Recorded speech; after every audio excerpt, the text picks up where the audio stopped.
Assalamualaikum warahmatullahi wabarakatuh. Bismillah, alhamdulillah, wa syukurillah, ala nikmatillah, la haula wa la quwata illa billah, amma ba'du.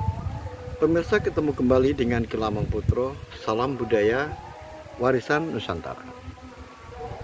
Pemirsa, di kesempatan ini saya akan melanjutkan keterangan-keterangan saya tentang Sandikolo, Bumi Mojopahit. Pemirsa, di kesempatan yang lalu diceritakan bahwa pada tahun 1406 keadaan Mojopahit baru saja menyelesaikan perang saudara yang dikenal dengan Perang Paregreg. Perang saudara ini antara Istana Wetan dengan Istana Kulon. Istana Kulon yang berkedudukan di Trowulan, yang mana rajanya saat itu dipegang oleh Prabu Wikramawardhana, yaitu menantu dari Prabu Hayam Wuruk. Sedangkan di Istana Wetan pemimpinnya adalah Bre Wirabumi, yaitu anak putra dari Prabu Hayam Wuruk dari Ibu Seleh. Karena di antara keduanya tidak ada sebuah kesepakatan, apalagi saat itu saudara yang satu dengan yang lain ini memiliki perbedaan pandangan tentang Mojopahit. Memang sebelumnya, sejak zaman dahulu ketika ayahnya masih hidup, yaitu Prabu Hayam Wuruk, menginginkan bahwa Bre Wirabumi adalah sebagai penggantinya. Tetapi hal itu sangat ditentang oleh keluarga, terutama adalah saudara-saudara dari Prabu Hayam Wuruk yang perempuan. Oleh sebab itu, Bre Daha akhirnya mempunyai ide agar Hayam Wuruk tidak boleh terus-terusan berkabung, karena tidak bisa menikah dengan wanita idamannya yang berasal dari Pejajaran. Oleh sebab itu, Sri Sudewi, yaitu anak dari Diawiyat ini, dipaksakan untuk bisa menikah dengan Prabu Hayam Wuruk. Akhirnya terjadilah pernikahan. Nah, Sri Sudewi ini akhirnya melahirkan seorang wanita, seorang anak perempuan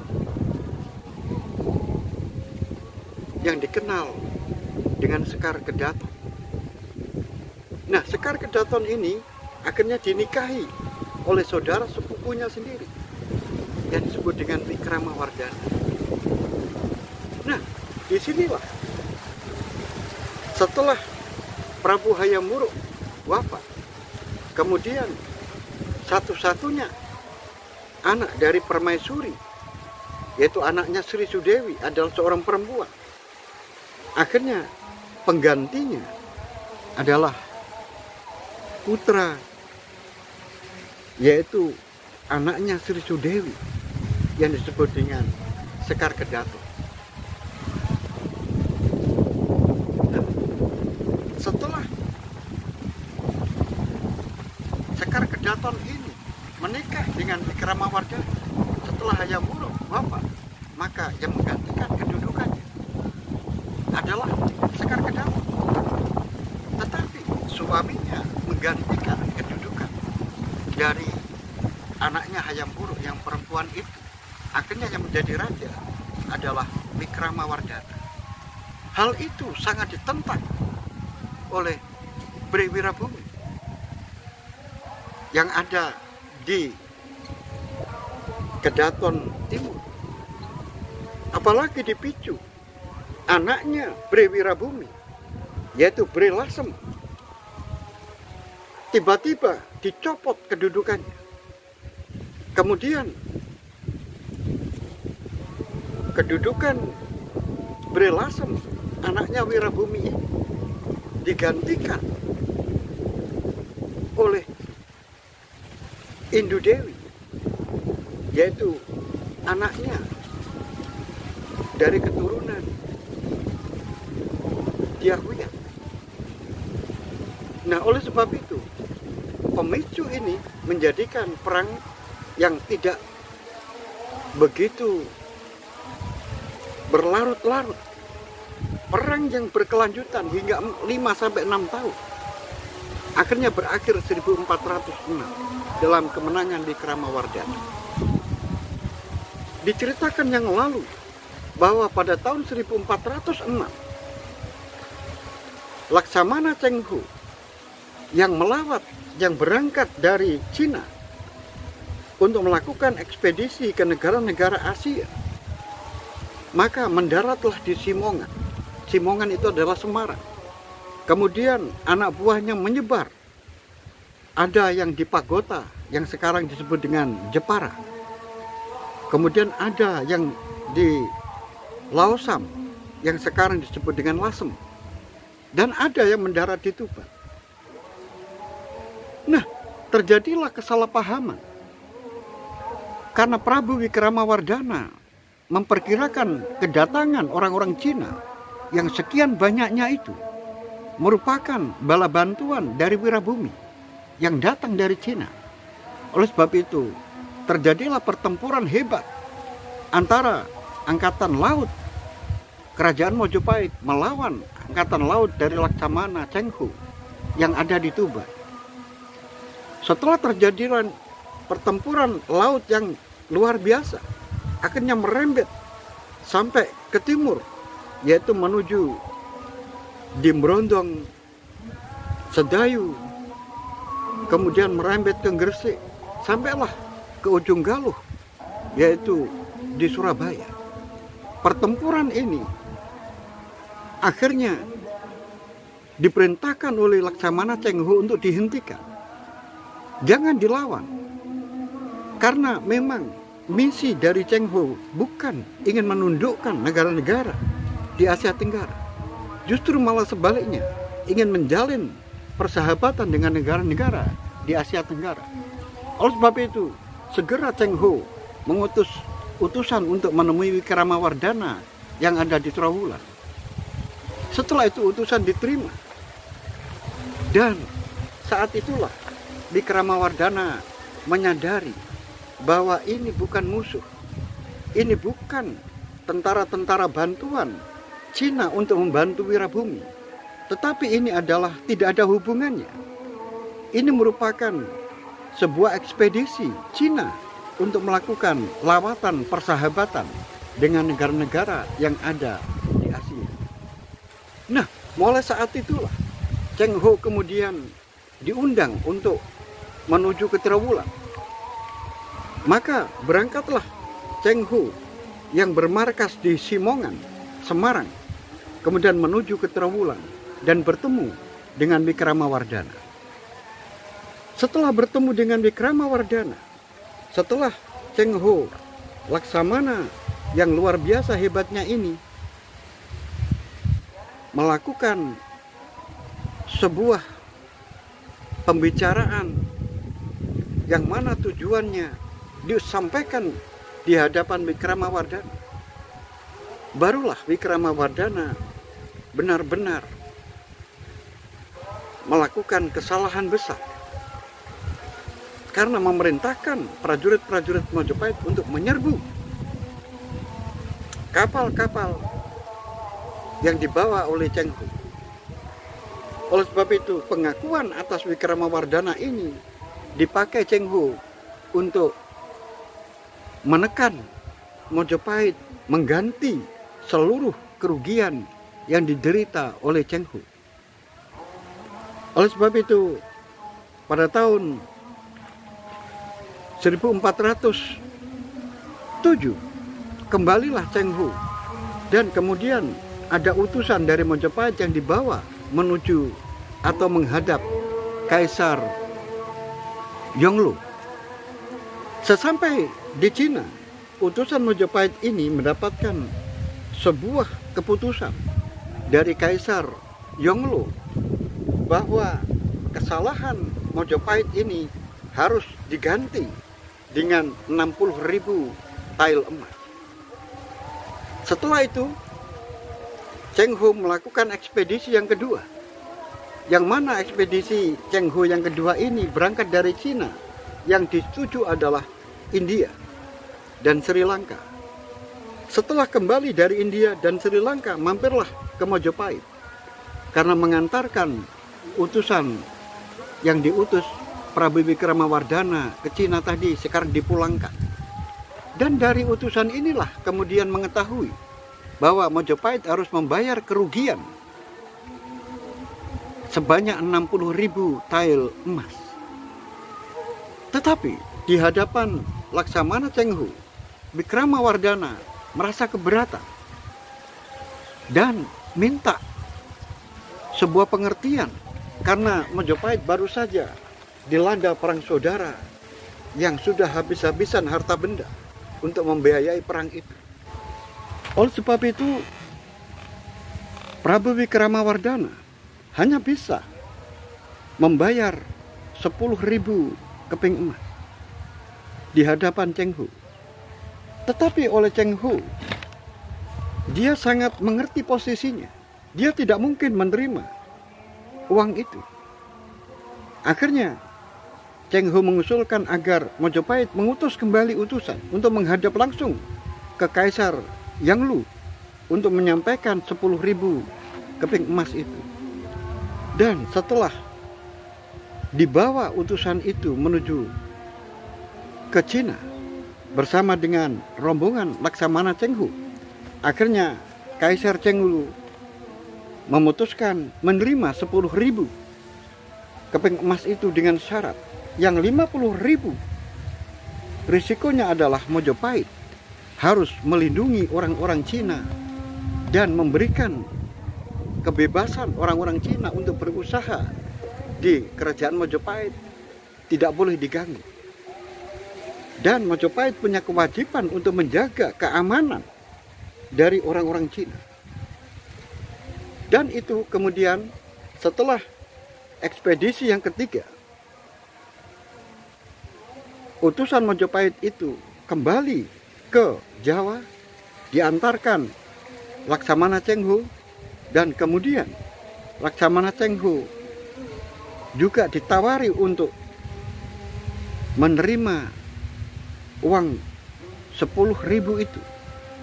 Tetapi oleh Cheng Ho tidak diterima, karena itu harus disampaikan langsung di hadapan Kaisar Yongle. Pemirsa dimanapun Anda berada, mulai saat itulah orang-orang Cina banyak yang datang ke negara di Pulau Jawa ini, di kerajaan Majapahit. Dan misi khusus yang diemban oleh Laksamana Cheng Ho yang tidak diketahui oleh Kaisar Cina, yaitu Laksamana Cheng Ho memiliki misi secara pribadi, tidak lain adalah mengislamkan orang-orang di Asia Tenggara. Maka dengan perjanjian ini antara Majapahit dengan Cina, yang mana orang-orang Cina yang ada di Majapahit tidak boleh diganggu, harus dilindungi. Kesempatan ini digunakan oleh Laksamana Cheng Ho untuk membawa orang-orang Cina yang beragama Islam menuju ke Pulau Jawa. Maka ditariklah seorang perwakilan yang ada di Manila yang sudah beragama Islam, namanya adalah Gan Eng Chu, atau di dalam nama Islamnya adalah Syekh Abdurrahman. Gan Eng Chu ini bersama dengan adiknya yang namanya Gan Eng Guan menuju ke Jawa. Gan Eng Guan kemudian ditaruh di Simongan yang sekarang Semarang, sedangkan Gan Eng Chu kemudian ditaruh di Tuban. Nah, setelah itu oleh Laksamana Chenghu, Prabu Wikramawardhana yang terikat dengan perjanjian itu, kemudian dikirimi utusan bahwa Cina, Kaisar Ming yang dibawa oleh Yang Lu mengirim seseorang untuk mewakili orang-orang Cina yang ada di kerajaan Majapahit yang dipusatkan di Tuban, yaitu tidak lain adalah Gan Engcu.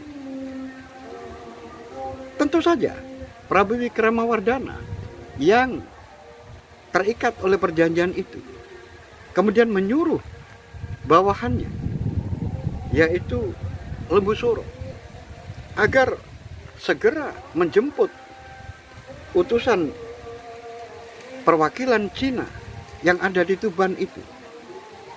Akhirnya Lembu Suro dari Trowulan menuju ke Tuban untuk menemui Gan Engcu.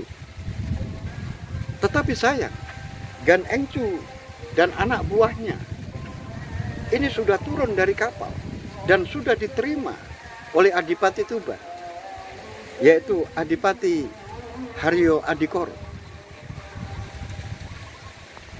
Adipati Haryo Adikoro yang sudah menjamu orang-orang Cina, utusan Cina, ini merupakan perintah dari kerajaan Majapahit.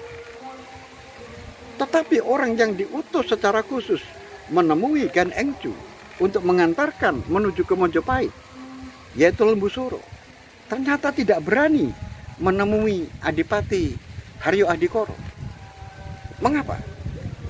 Karena Lembu Suro ini adalah menantu Haryo Adikoro yang bercerai dengan anaknya, yaitu anak yang kedua dari Adipati Haryo Adikoro ini, yaitu Raden Ayu Tejo. Ini dinikahi oleh Lembu Suro. Tetapi pernikahan itu mengalami kegagalan. Kemudian Lembu Suro ditarik ke Majapahit dan memiliki kedudukan yang penting. Sekarang dia diutus untuk menjemput Gan Engcu. Sedangkan Gan Engcu sekarang berada di tangan Adipati Adikoro Tuban. Oleh sebab itu, Lembu Suro menunggu kesempatan yang baik sampai Gan Engcu, utusan dari Cina ini, keluar dari kadipaten. Setelah ada kesempatan, bertemulah antara Lembu Suro dengan Gan Engcu dan menyampaikan maksudnya agar Gan Engcu bisa bersama-sama menghadap ke Prabu Wikramawardhana di Trowulan. Maka berangkatlah Gan Engcu yang diantar oleh Lembu Suro menemui Prabu Wikramawardhana di Trowulan. Tetapi ketika sampai di Trowulan dan Gan Engcu mau menemui Prabu Wikramawardhana, alangkah terkejutnya Lembu Suro, karena ternyata Gan Engcu ini menggendong putranya, menggendong bayi. Tentu saja hal ini ditanya oleh Lembu Suro. Siapa yang digendong itu? Gan Engcu mengatakan bahwa ini adalah putrinya, bayi perempuan. Tentu saja Lembu Suro mencegah, karena hal itu tidak bisa fokus dan tidak baik menghadap seorang raja kemudian sambil menggendong bayi. Oleh sebab itu ditawarkan oleh Lembu Suro agar bayi itu dititipkan di rumahnya agar dimong sementara oleh Nyai Lembu Suro, dan itu disetujui oleh Gan Engcu. Pemirsa dimanapun Anda berada, setelah itu pertemuan antara Gan Engcu dengan Prabu Wikramawardhana akhirnya terjalin sebuah kerjasama yang mana Mojopahit menginginkan membangun angkatan laut yang kuat, yaitu ingin membuat 1000 kapal, dan akhirnya disetujui oleh Gan Engcu. Karena Gan Engcu dan anak buahnya adalah orang-orang ahli di dalam pembuatan kapal, maka pembuatan kapal itu dipusatkan di 3 tempat, yaitu di Tuban, di Lasem, dan di Jepara. Setelah kesepakatan itu sudah rampung, maka kembalilah Gan Engcu untuk kembali ke Tuban. Tetapi saat mau kembali ke Tuban, tentu saja mau mengambil anaknya yang dititipkan di Nyai Lembu Suro. Ketika mau kembali ke Tuban, akhirnya diingatkan oleh Lembu Suro, apakah putrinya itu yang masih kecil, yang masih berumur 1 tahun itu, apakah tidak mengganggu? Apakah tidak mengganggu pekerjaan yang begitu berat? Karena membuat 1000 kapal bukanlah pekerjaan yang mudah. Dan apabila diganggu oleh anak yang masih bayi, terus bagaimana jadinya? Oleh sebab itu diusulkan oleh Gan Engcu untuk sementara waktu anak itu dititipkan agar diemong, diasuh oleh istrinya yang ada di Trawulan. Mula-mula Gan Engcu tidak setuju, tetapi setelah dipikir begitu mendalam, akhirnya diiyakan atau disetujui oleh Gan Engcu.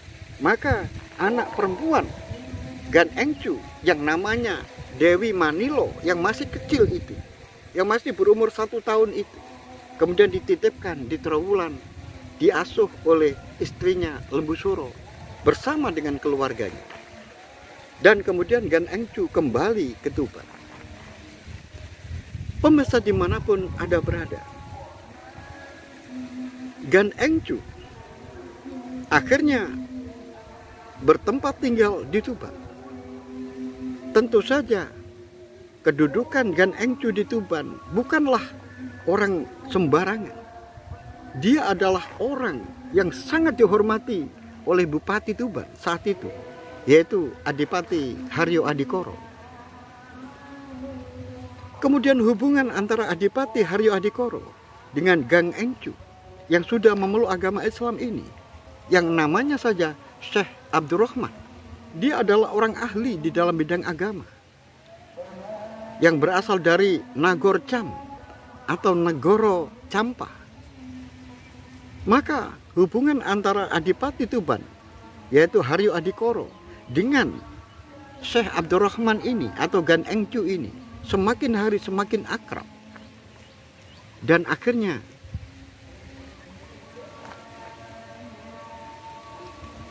dia diambil menantu oleh Haryo Adikoro. Kemudian dijodohkan dengan putrinya yang sudah janda, yaitu yang dulu pernah menikah dengan Lembu Suro, tetapi tidak punya anak. Akhirnya putrinya Adikoro yang kedua, namanya Raden Ayu Tejo, dinikahi oleh Gan Engcu. Setelah mendapatkan 1 tahun setelah pernikahan, dan Gan Engcu bekerja begitu keras untuk membangun kapal-kapal yang ada di Tuban, Lasem, dan di Jepara. Demikian juga di Rembang pengembangannya. Maka Gan Engcu bercerita kepada istrinya bahwa sebenarnya dirinya memiliki seorang putri yang dititipkan di Trawulan kepada seseorang. Alangkah terkejutnya Raden Ayu Tejo setelah mendengar keterangan dari suaminya. Tentu saja Raden Ayu Tejo membujuk suaminya untuk mengambil anak itu di Trowulan. Maka di suatu kesempatan berangkatlah Raden Ayu Tejo bersama dengan suaminya, yaitu Gan Engcu, untuk menemui Lembu Soro di Trowulan.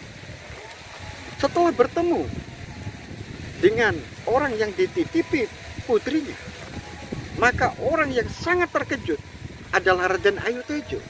Ternyata orang yang dititipi anak dari suaminya tidak lain adalah orang yang pernah menjadi suaminya, yaitu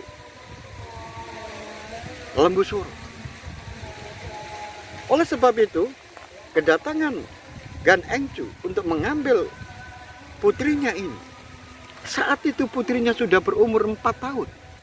Berarti Lembu Soro merawat anak Gan Engcu ini, yaitu Dewi Manilo, selama 3 tahun. Tentu saja anak yang sudah dirawat selama 3 tahun dan sudah menyatu di keluarga Lembu Soro, sekarang diminta oleh orang tuanya. Tentu saja Lembu Soro tidak ikhlas. Tentu saja hal itu dicegah oleh keluarga Lembu Soro, karena Lembu Soro dan keluarganya sungguh sangat menyayangi anak yang namanya Dewi Manilo ini. Apalagi Lembu Soro tidak memiliki anak perempuan. Akhirnya Gan Engcu mencari akal bagaimana supaya Lembu Soro ini menyerahkan anaknya. Setelah dipikir-pikir, akhirnya Gan Engcu punya cara. Setelah terjadi kesepakatan antara Lembu Soro dengan Gan Engcu terhadap Dewi Manilo ini, siapa yang berhak untuk mengasuhnya, Gan Engcu kemudian mengajukan syarat. Wahai saudaraku Lembu Soro, aku ikhlaskan anakku ini kamu ambil sebagai anakmu, karena sudah kamu merawat selama 3 tahun. Sekarang putriku sudah berumur 4 tahun. Tetapi aku punya syarat, karena aku ini adalah orang yang memeluk agama Islam. Kemudian aku melahirkan anak. Tentu saja anak-anak saya akan memeluk agama seperti saya. Oleh sebab itu, aku punya syarat. Kalau saudaraku ingin merawat anakku, maka saudaraku harus memeluk agama Islam terlebih dahulu. Kemudian ambillah anakku, asuhlah di keluargamu, yang mana keluargamu sudah dalam keadaan sebagai muslim dan muslimah. Betapa marahnya yang namanya Lembu Soro, seorang pejabat Mojopahit yang mengerti aturan, yang mengerti hukum-hukum Mojopahit. Karena di dalam Mojopahit ada hukum yang namanya Tripakso, yaitu warisan dari Patih Gajah Mada. Yang mana Tripakso ini adalah undang-undang yang melarang 3 hal yang disebut dengan Tripakso. Tidak boleh ada 3 paksaan. Paksaan yang pertama adalah dilarang untuk mengajak seseorang masuk agama lain. Kemudian yang kedua, tidak boleh orang-orang yang ada di Mojopahit ini mengganggu agama orang lain. Dan kemudian antara agama satu dengan agama yang lain harus saling tenggang rasa, harus rukun dan menghormati agama orang lain. Ini adalah Tripakso. Nah, sekarang datang seseorang kemudian menyuruh dirinya untuk memeluk agama Islam. Siapa yang tidak marah? Akhirnya hal itu yang ditempuh oleh Gan Engcu untuk mengambil putrinya mengalami kegagalan. Akhirnya Gan Engcu karena sudah jauh-jauh dari Tuban ke Trawulan, hanya satu keperluan, yaitu mengambil putrinya. Tetapi sekarang mengalami jalan buntu. Akhirnya Gan Engcu nekat. Setelah Lembu Soro dan keluarganya ini lengah, akhirnya putrinya yang namanya Dewi Manilo ini diculik oleh ayahnya sendiri dan langsung dibawa lari naik kereta menuju ke Tuban. Pemirsa dimanapun Anda berada, keluarga Lembu Soro seluruhnya menangis karena kehilangan seorang anak yang sangat-sangat dicintai. Sangat-sangat dicintai. Apalagi Lembu Soro sayangnya bukan main dengan anak perempuan ini. Anaknya begitu cantik. Kemudian tiba-tiba diambil oleh ayahnya secara paksa. Pemirsa dimanapun Anda berada, bagaimanakah kelanjutan dari cerita ini? Apakah Lembu Soro akan menuntut balas, mengambil putrinya yang dibawa ke Tuban? Dan bagaimana kelanjutan dari Gan Engcu yang ada di Tuban, yang sekarang ini menyebarkan agama Islam dan juga membangun kapal-kapal yang ada di Tuban? Oleh sebab itu, ikuti terus cerita ini sampai selesai. Sampai di sini akhirul kalam. Billahi taufiq wal hidayah, waridha wal inayah. Assalamualaikum warahmatullahi wabarakatuh. Salam budaya.